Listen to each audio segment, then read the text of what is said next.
आज मैं long term जो इन्वेस्टर्स होते हैं, जो लॉन्ग टर्म के हिसाब से अपना पैसा किसी भी कंपनी में लगाते हैं, उनके बारे में आपको बताने वाला हूँ। एक ऐसे कंपनी के बारे में आपको बताऊंगा जिसने 1 लाख को 14 करोड़ रुपए बना दिए। जी हाँ, सही सुना, 1 लाख को 14 करोड़ रुपए बना दिए, वो भी सिर्फ 24 साल में। ये वीडियो सिर्फ एजुकेशनल पर्पज है, ना मैं कोई भी स्टॉक खरीदने की सलाह देता हूँ और ना ही बेचने की। मैं बात करूंगा आज हिंदुस्तान जिंक की, जिसने 24 साल में अपने शेयर होल्डर्स को करोड़पति बना दिया। यदि जिसने भी या जिसके भी परिवार के लोग ने 2002 में इस कंपनी में 1 लाख रुपए लगाए, 24 साल के बाद इस कंपनी ने उस 1 लाख को 14 करोड़ रुपए बना दिया। तो इस कंपनी ने एक बार फिर साबित किया कि यदि आप लॉन्ग टर्म के हिसाब से शेयर मार्केट में अच्छी कंपनियों में पैसा लगाते हैं तो निराशा कभी भी हाथ नहीं लगेगी।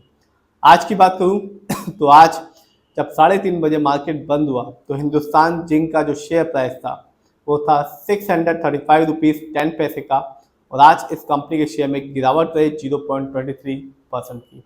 लेकिन ये कंपनी एक अच्छा रिटर्न दे रही है, चाहे वो 1 साल हो चाहे वो 5 साल हो।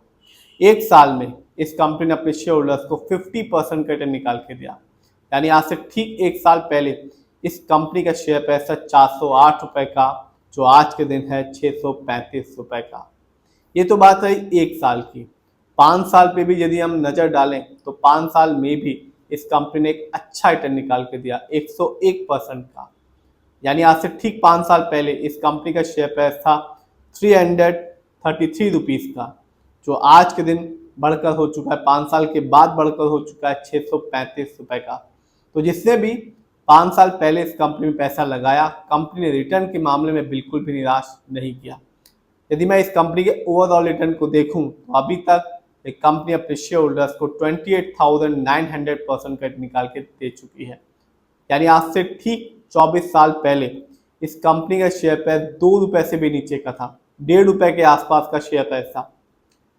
24 साल में वही 1.5 रुपए आज के दिन है 635 रुपए 10 पैसे का।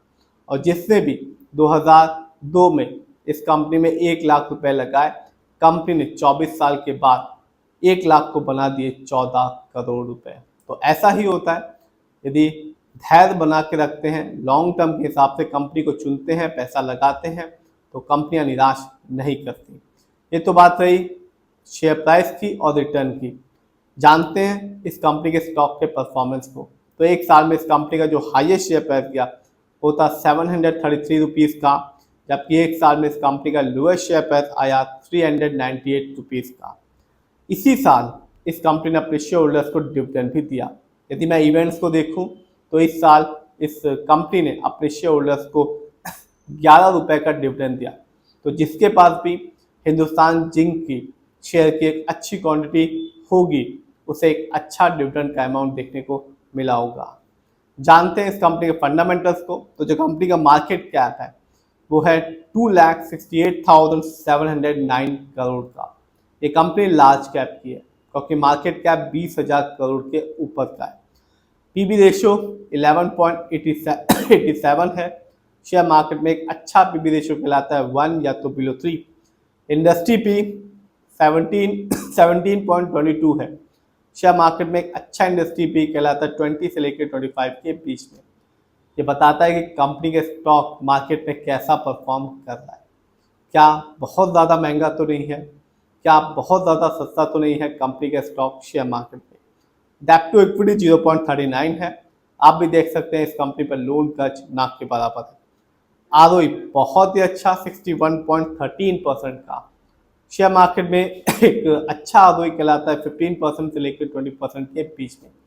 इंपॉर्टेंट चीज़ होती है आरओई, क्योंकि बढ़ा हुआ आरओई ये बताता है कि कंपनी शेयर होल्डर्स के पैसे को सही से इस्तेमाल कर रही है, जिससे आगे चल के फ्यूचर में अच्छा बेनिफिट एक जिन्होंने भी इस कंपनी में पैसा लगाया उनको देखने को मिलेगा। यदि कंपनी का आरओई कम होता है तो बताता है कंपनी सही से पैसे को इस्तेमाल नहीं कर पा रही, जिससे रिटर्न पाने की जो पॉसिबिलिटीज होती है वो कम हो जाती है। इस कंपनी का ईपीएस है 32.74 का। शेयर मार्केट में एक अच्छा ईपीएस कहलाता है 80 और से ज़्यादा का। ये बताता है कंपनी लास्ट 12 महीने में कितना कमाया। डिविडेंड यील्ड 3.30% है। शेयर मार्केट में एक अच्छा डिविडेंड yield कहलाता है 2% से लेकर 6% के बीच में, और हमेशा ही अच्छा जो हाई डिविडेंड yield होता है वो अच्छा कहलाता है। जानते हैं इस कंपनी के फाइनेंशियल कंडीशन को। तो मार्च क्वार्टर में इस कंपनी का जो रेवेन्यू था वो था 13,824 करोड़ का, जबकि 2025 में इस कंपनी का ईयरली रेवेन्यू था 35,066 करोड़ का। प्रॉफिट को देखूं तो क्वार्टरली प्रॉफिट रहा 5,033 करोड़ का, जबकि 2025 में इस कंपनी का ईयरली प्रॉफिट था 10,353 करोड़ का। नेटवर्थ, कंपनी का नेटवर्थ 2025 में रहा 13,326 करोड़, जबकि 2024 में इस कंपनी का नेटवर्थ था 15,195 करोड़ का। ये तो बात है कंपनी के रिटर्न की, फंडामेंटल की और फाइनेंशियल कंडीशन की। जानते हैं किसका कितना पैसा इस कंपनी पे लगा हुआ है।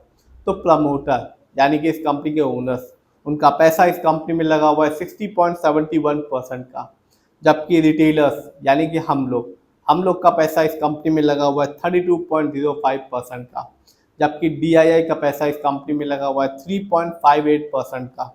FII की होल्डिंग है 2.39% की, जबकि म्यूचुअल फंड की होल्डिंग है 1.27% की। तो आपने भी देखा कि ये कंपनी रिटर्न के मामले में अपने शेयर होल्डर्स को निराश नहीं कर रही, साथ ही साथ हर साल ये कंपनी अपने शेयर होल्डर्स को डिविडेंड भी दे रही है, और इस साल भी इस कंपनी ने ऐसा ही किया, 11 रुपए का डिविडेंड निकाल के दिया। फिर भी आप जिस पे भी पैसा लगाएं